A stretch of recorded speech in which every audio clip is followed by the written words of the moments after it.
बँकेच्या कर्जाचे जामीनदार राहण्यावरून आणि पैशांच्या जुन्या व्यवहारातील वादातून एका महाविद्यालयाच्या लिपिकाचे अपहरण करून त्यांना लाकडी काठ्या आणि बेल्टने बेदम मारहाण केल्याची खळबळजनक घटना परळीत घडली आहे। या प्रकरणी परळी शहर पोलीस ठाण्यात तिघांवर गुन्हा दाखल करण्यात आलाय। भरदिवसा घडलेल्या या घटनेमुळे शहरात कायदा व सुव्यवस्थेचा प्रश्न पुन्हा एकदा ऐरणीवर आलाय। नमस्कार, मी बालाजी शिंदे, तुम्ही पाहताय लोकाशा टीव्ही।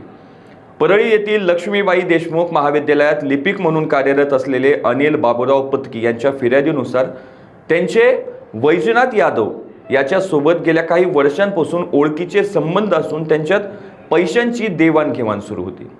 पत्की यांनी घेतलेले 1 लाख रुपये परत करूनही यादवने यांच्याकडे आणखी 4 लाख रुपयांची मागणी केली होती। तसेच यादवने बँकेकडून घेतलेल्या एका कर्जाच्या जामिनिकीतून आपले नाव काढून घेण्यासाठी पत्की यांनी यादवकडे तगादा लावला होता। यातून दोघांमध्ये गेल्या काही दिवसांपासून खटके उडत होते।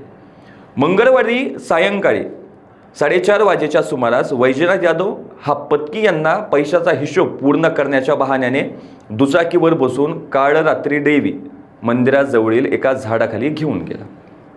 तिथे आधीच दबा धरून बसलेल्या 2 अनोळखी साथीदारांच्या मदतीने यादवने पत्की यांना बेदम मारहाण करण्यास सुरुवात केली। आरोपींनी पत्की यांना लाकडी काठीने आणि बेल्टने पाठीवर, डोक्यावर व पायावर गंभीर मारहाण केली। तसेच आरडाओरड केल्यास किंवा पोलिसांत गेल्यास जीवे मारण्याची धमकी सुद्धा दिली। तब्बल 2 तास ते तिघे पत्की यांना मारहाण करत होते। मारहाणीनंतर आरोपींनी पत्की यांच्या मोबाईलमधून सिम कार्ड काढून घेत मोबाईल गायब केला।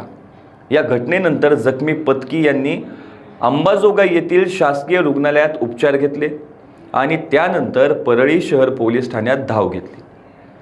पोलिसांनी या घटनेची गंभीर दखल घेत गुन्हा नोंदवला असून पोलीस उपनिरीक्षक नितीन गट्टूवार या प्रकरणाचा पुढील तपास करत आहेत। अशाच ताज्या अपडेटसाठी लोकाशा टीव्हीला सबस्क्राईब करा आणि लाईक करायला विसरू नका।